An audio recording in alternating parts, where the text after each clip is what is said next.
Lacrosse 605. We're here with Vincent Jackson, one of the players for Çanšayapi, and Ryan Dixon, who's one of the coaches. You guys having a good time at the tournament, Coach? Having a blast. How about you? Yeah, I'm having a good time. So Vincent, how long have you been playing lacrosse? I've been playing for 6 years.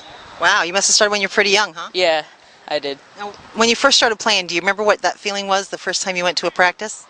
The feeling I had was like, what am I kind of doing here? Like, I'm going to mess up or something like that. Just, I never thought I was going to be able to like play this game and be good at one point. But anything you do, you have to start out by stumbling, don't you? Yeah, just learn from your mistakes or something. Yeah. We often remind our kids that the first time you walked, you didn't get up and run. Yeah. So, Coach, how did you first get involved with lacrosse?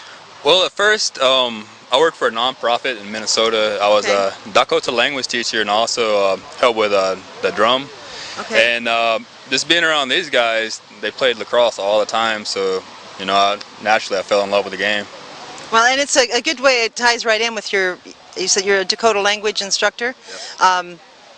But getting tied into the historical game is also another way to help people appreciate the language, isn't it? Certainly.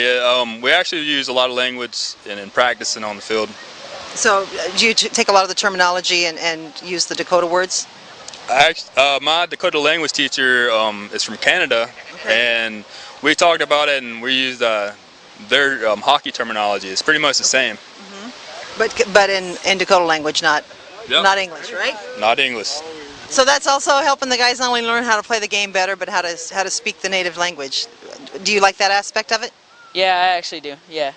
How important is it to you that the sport you're playing is something that was played hundreds of years before by the people that came before you?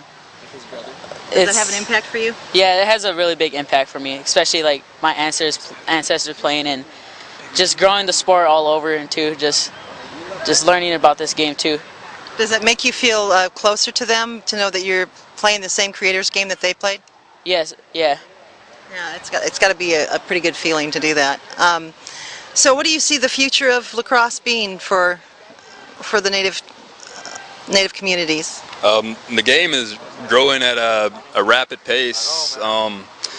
Last year in the Çanšayapi community, we maybe had 6-8 players, but now some practices we have upper or more than 12 at some practices, and we're going to get a field. The tribal council and the Lower Sioux Indian community is really supportive, and our goal is to produce the first Dakota collegiate player for lacrosse. So and also we'd like to have a Dakota league. And it's really growing fast in other Indian communities as well. Well, it's got to start with a few small steps, but it sounds like you're way past that already. And I'm confident that we'll be seeing one of those players out there playing with a collegiate scholarship before long. Well, thanks guys for taking some time with us at Lacrosse 605. I want to wish you the best of luck in the rest of the tournament and the rest of the season and career. Yeah, thank you. No, thank you.